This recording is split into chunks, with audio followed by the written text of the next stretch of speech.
Hi there, my name's Nick Shepley and this is the Explaining History videocast. It's a new series that we're doing and I'm starting off by looking at German history.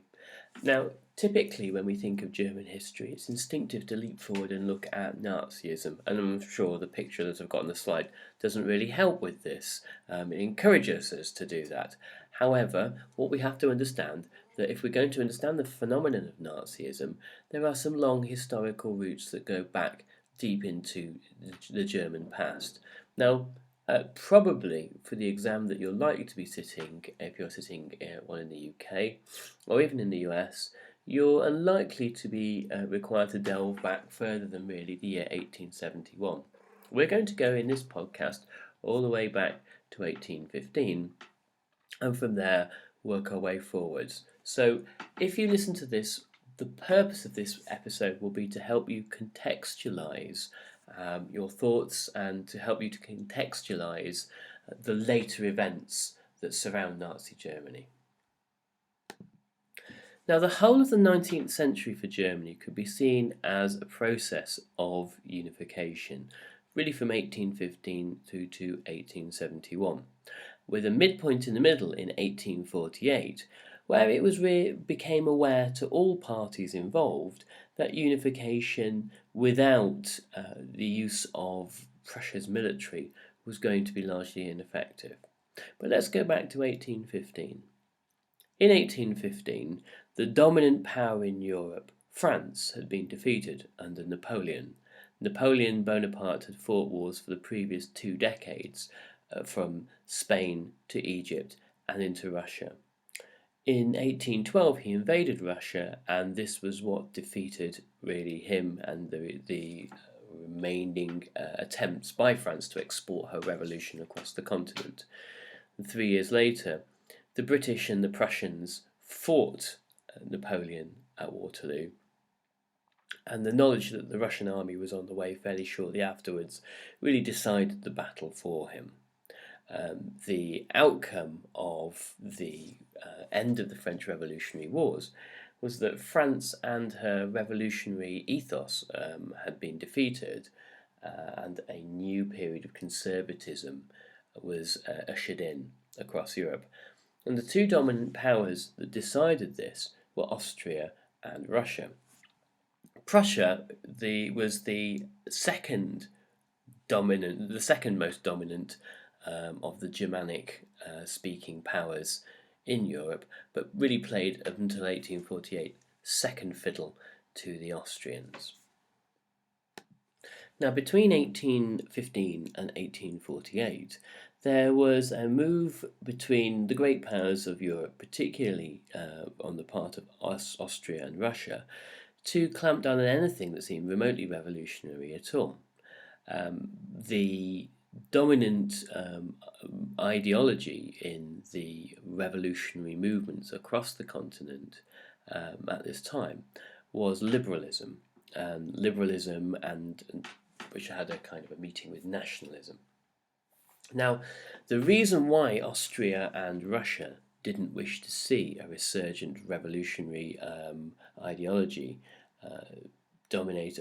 present itself within Europe is because really they looked upon the legacy of the French Revolution on the beheading of Louis XVI and the years of war that followed, and saw this as a terrible precedent, and with some justification worried about the futures of their own absolutist monarchies. And the general feeling amongst the powers that met at the Congress of Vienna was that anything remotely revolutionary was bad for business and trouble and should be stamped out as quickly as possible.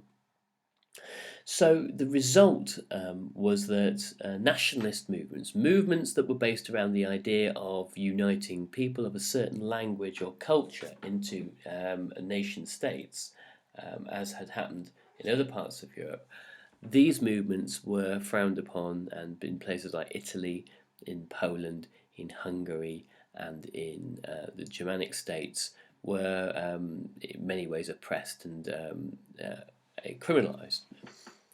However, by 1848, there is an almost unstoppable demand for change.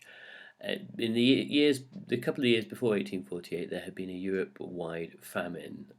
The most obvious example of that had been in Ireland with the potato famine. But there had been a Europe-wide famine and an immense amount of unrest.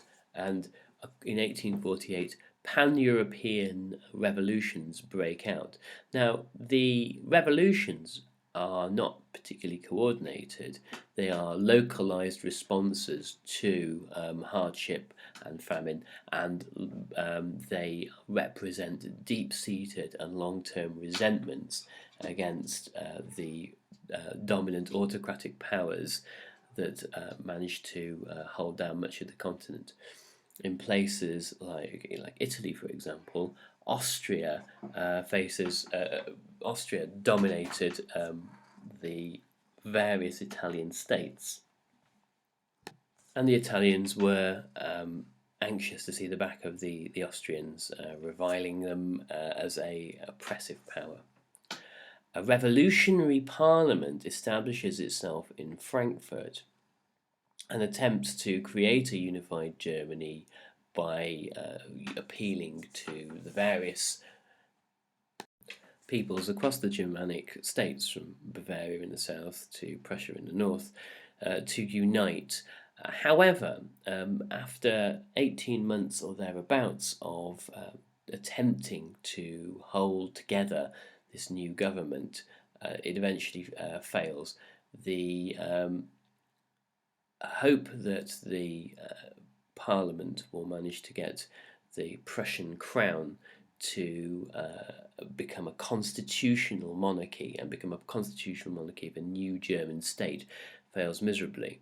By constitutional monarchy, obviously what we mean is that in Prussia, the King of Prussia, King Frederick William at the time, was an autocrat, and he was invited by the Diet to the Frankfurt Diet, or Parliament if you will, to come and become a constitutional monarch, a monarch with limited powers in a liberal democratic Germany.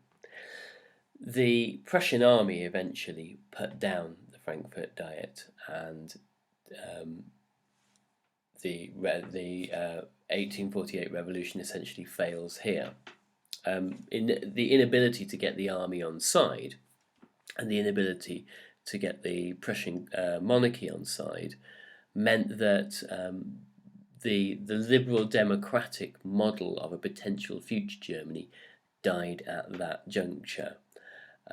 Bismarck was later to go on and say, and I paraphrase here, this is not a direct quote, that Germany would only be unified through blood and iron. And ultimately he proved to be correct.